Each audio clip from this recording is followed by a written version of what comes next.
You, John Fitzgerald Kennedy, do solemnly swear. I, John Fitzgerald Kennedy, do solemnly swear. That you will faithfully execute the office of President of the United States. That I will faithfully execute the office of President of the United States. And will, to the best of your ability.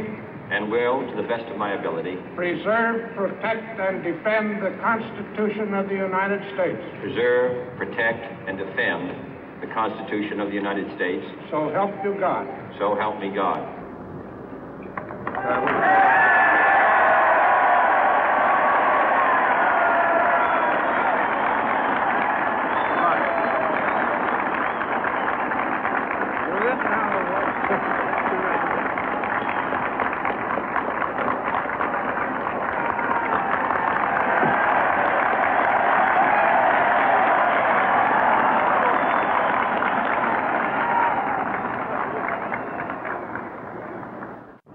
Vice President Johnson, Mr. Speaker, Mr. Chief Justice, President Eisenhower, Vice President Nixon, President Truman, Reverend clergy, fellow citizens.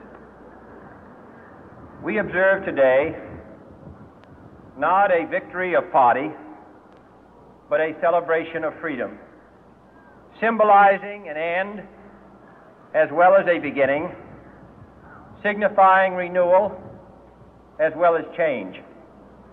For I have sworn before you and Almighty God the same solemn oath our forebears prescribed nearly a century and 3/4 ago. The world is very different now, for man holds in his mortal hands the power to abolish all forms of human poverty and all forms of human life. And yet the same revolutionary beliefs for which our forebears fought are still at issue around the globe. The belief that the rights of man come not from the generosity of the state, but from the hand of God. We dare not forget today that we are the heirs of that first revolution. Let the word go forth from this time and place to friend and foe alike that the torch has been passed to a new generation of Americans born in this century, tempered by war, disciplined by a hard and bitter peace, proud of our ancient heritage, and unwilling to witness or permit the slow undoing of those human rights to which this nation has always been committed and to which we are committed today at home and around the world.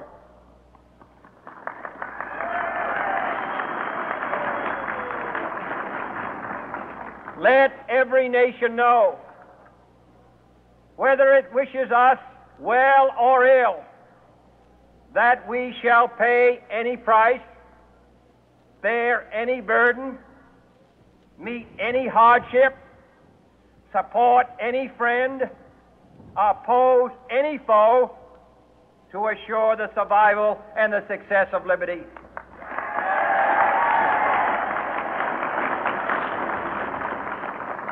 This much we pledge and more.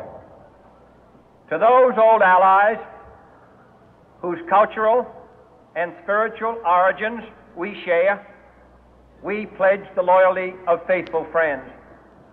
United, there is little we cannot do in a host of cooperative ventures. Divided, there is little we can do, for we dare not meet a powerful challenge at odds and split asunder.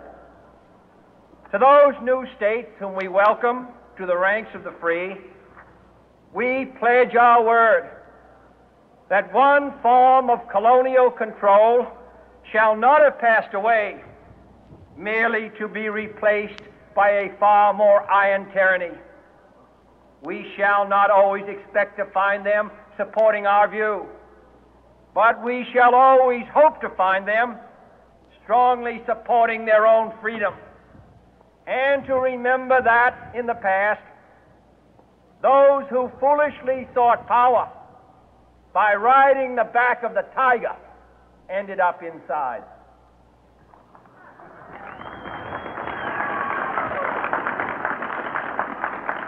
To those people in the huts and villages of half the globe struggling to break the bonds of mass misery, we pledge our best efforts to help them help themselves for whatever period is required, not because the communists may be doing it, not because we seek their votes, but because it is right. If a free society cannot help the many who are poor, it cannot save the few who are rich.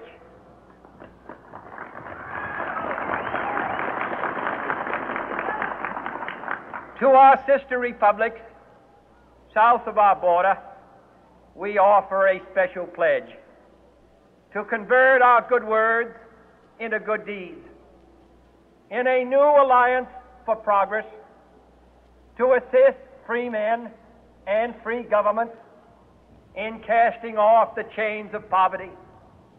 But this peaceful revolution of hope cannot become the prey of hostile powers. Let all our neighbors know that we shall join with them to oppose aggression or subversion anywhere in the Americas. And let every other power know that this hemisphere intends to remain the master of its own house.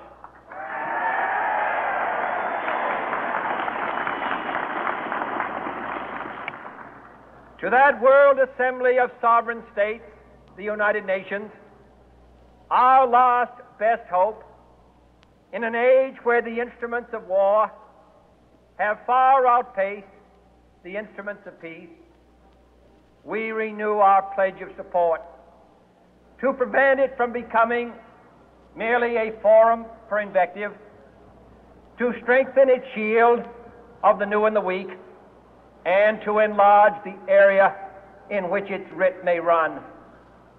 Finally, to those nations who would make themselves our adversary, we offer not a pledge, but a request that both sides begin anew the quest for peace.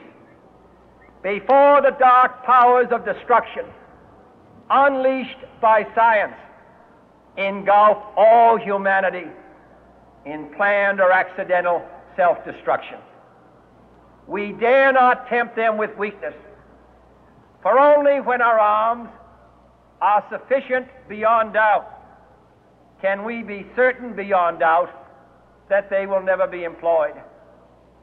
But neither can two great and powerful groups of nations take comfort from our present course, both sides overburdened by the cost of modern weapons, both rightly alarmed by the steady spread of the deadly atom, yet both racing to alter that uncertain balance of terror that stays the hand of mankind's final war.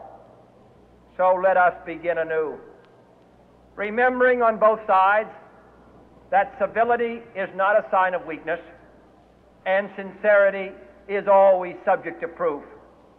Let us never negotiate out of fear, but let us never fear to negotiate.